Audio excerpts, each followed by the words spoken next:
Clip number 162، اس میں آپ قرآن پاک کی سورہ آل عمران کی آیت نمبر 189 سے 190 تک کی تلاوت، ترجمہ اور تفسیر قرآن صراط الجنان سنیں گے۔ بسم اللہ الرحمن الرحیم۔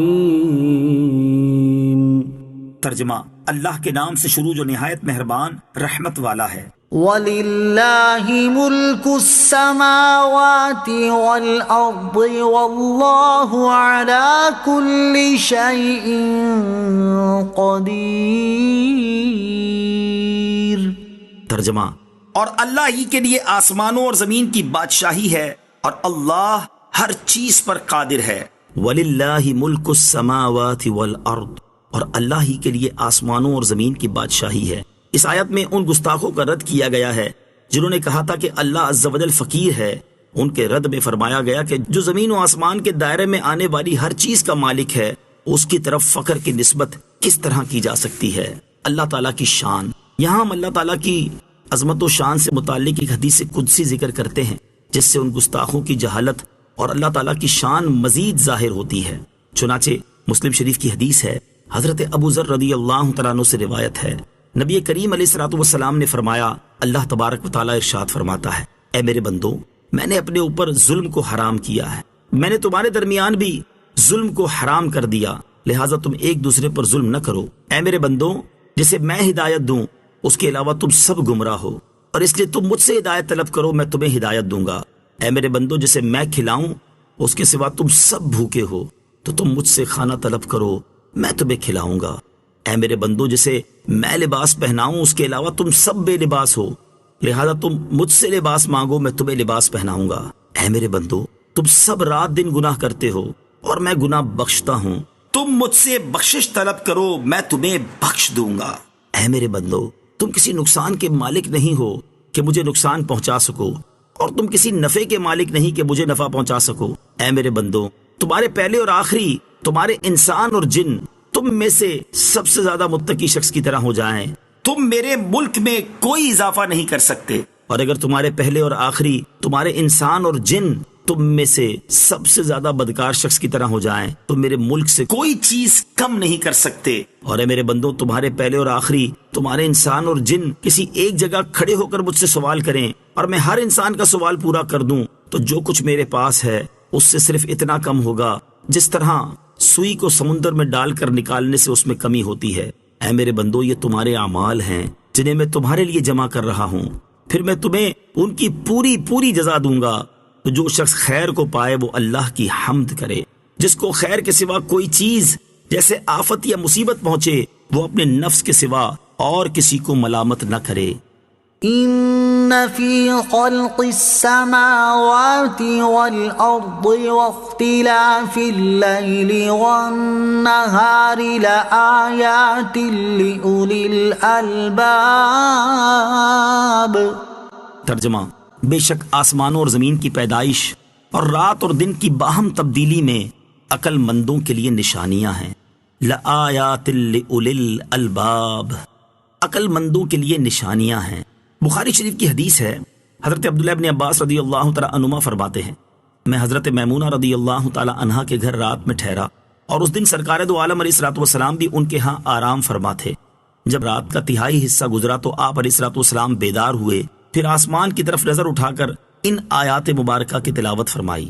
ایک روایت میں ہے کہ تلاوت کے بعد ارشاد فرمایا، اس پر افسوس ہے جو یہ آیت پڑھے اور اس میں غور نہ کرے۔ سائنسی علوم حاصل کرنا کب باعث ثواب ہے؟ اس آیت سے معلوم ہوا کہ علم جغرافیہ اور سائنس حاصل کرنا بھی ثواب ہے جبکہ اچھی نیت ہو، جیسے اسلام اور مسلمانوں کی خدمت یا اللہ تعالیٰ کی عظمت کا علم حاصل کرنے کے لیے، لیکن یہ شرط ہے کہ اسلامی عقائد کے خلاف نہ ہو۔ اس آیت مبارکہ میں آسمان و زمین کی تخلیق میں قدرت الہی کی نشانیوں کا فرمایا گیا ہے، لہٰذا اسی کے پیش نظر اس تفکر کی ایک جھلک آپ کے سامنے پیش کرتے ہیں۔ امام غزالی رحمۃ اللہ تعالی علیہ فرماتے ہیں، قدرت الہی کی چھٹی نشانی آسمانوں ستاروں کی مملکت اور ان کے عجائب میں ہے، کیونکہ جو کچھ زمین کے اندر اور روئے زمین پر ہے وہ سب کچھ اس کے مقابلے میں کم ہے۔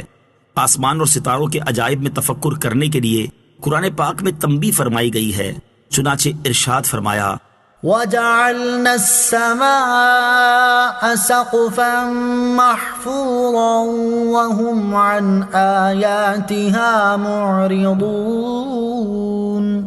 ترجمہ، اور ہم نے آسمان کو ایک محفوظ چھت بنایا اور وہ لوگ اس کی نشانیوں سے منہ پھیرے ہوئے ہیں۔ دوسری جگہ ارشاد فرمایا لخلق السماوات والأرض أكبر من خلق الناس ولكن أكثر الناس لا يعلمون۔ ترجمہ، بے شک آسمانوں اور زمین کی پیدائش آدمیوں کی پیدائش سے بہت بڑی ہے، لیکن بہت لوگ نہیں جانتے۔ تو تمہیں حکم دیا گیا کہ زمین و آسمان کی تخلیق میں غور و فکر کرو۔ آسمان کی نیلاہٹ اور ستاروں کی ٹمٹماہٹ کو دیکھ لینا غور نہیں کہ یہ تو جانور بھی کر لیتے ہیں، بلکہ مقام افسوس تو یہ ہے کہ تو اپنے عجائب اور اپنی ذات کو جو تیرے پاس ہیں اور وہ زمین و آسمان کے عجائب کے بنسبت ایک ذرہ بھی نہیں جس کو تو پہچان سکتا، تو پھر زمین و آسمان کے عجائب کو کیسے پہچان سکے گا؟ تجھے بتدریج معرفت کے درجات پر ترقی کرنی چاہیے۔ تجھے پہلے اپنی ذات کو پہچاننا چاہیے، پھر زمین اور اس کی تمام اشیاء کا عرفان حاصل کرنا چاہیے، پھر ہوا، بادل وغیرہ کے عجائب کی پہچان کرنی چاہیے، پھر آسمان اور ستاروں کی معرفت حاصل کرنی چاہیے، پھر کرسی اور عرش کو پہچاننا چاہیے، پھر عالم اجسام سے نکل کر عالم ارواح کی سیر کرنی چاہیے، پھر فرشتوں، جنوں اور شیطانوں کو جاننا چاہیے، پھر فرشتوں کے درجات اور مقامات کا عرفان حاصل کرنا چاہیے، آسمان اور ستاروں کی گردش، ان کی حرکت اور ان کے مشارق و مغارب کو دیکھنا چاہیے کہ ان کی حقیقت کیا ہے، ستاروں کی کثرت پر غور و فکر کرنا چاہیے، انہیں کوئی بھی شمار نہیں کر سکتا، ان میں ہر ستارے کا رنگ مختلف ہے، کچھ چھوٹے ہیں اور کچھ بڑے ہیں، پھر ان میں سے ہر ایک کی شکل مختلف ہے، مثلا کچھ بیل کی شکل کے ہیں اور کچھ بچھو کی شکل کے۔ پھر انسان ان کی مختلف حرکات پر غور کرے، کئی ایک ماہ میں سارے آسمان کو طے کر جاتے ہیں، کچھ سال بھر لگاتے ہیں، کئی انہیں طے کرنے میں 12 سال لگاتے ہیں، کئی ستارے 30 سالوں میں سارے آسمانوں کی گردش پوری کرتے ہیں، اکثر ستارے 30,000 سال میں سارے آسمانوں کی مساحت طے کرتے ہیں۔ جب تو نے زمین کے کچھ عجائبات کو جان لیا تو یہ بھی سمجھ لے کہ عجائبات کا فرق ہر ایک چیز کی شکل کے اختلاف کے مطابق ہوتا ہے، کیونکہ زمین اگرچہ اتنی وسیع ہے کہ کوئی اس کی حد کو چھو نہیں سکتا، مگر سورج زمین سے بڑا ہے۔ اس سے معلوم ہو جانا چاہیے کہ آفتاب کتنا دور ہے جو اتنا چھوٹا نظر آتا ہے۔ یہ بھی معلوم ہوا کہ وہ کتنی تیزی سے حرکت کرتا ہے کہ آدھی ساعت میں آفتاب کا تمام گھیرا زمین سے نکلتا ہے۔ یوں ہی آسمان پر ایک ستارہ ہے جو زمین سے 100 گنا بڑا ہے، وہ بلندی کی وجہ سے چھوٹا نظر آتا ہے۔ ایک ستارہ اگر اتنا بڑا ہے تو سارے آسمان کا اندازہ لگائیں کہ وہ کتنا بڑا ہوگا۔ ان سب کی عظمت و بزرگی کے باوجود تیری نگاہوں میں چھوٹا کر دیا گیا تاکہ تو اس سے مالک حقیقی کی عظمت و فضیلت سے آگاہی حاصل کر سکے۔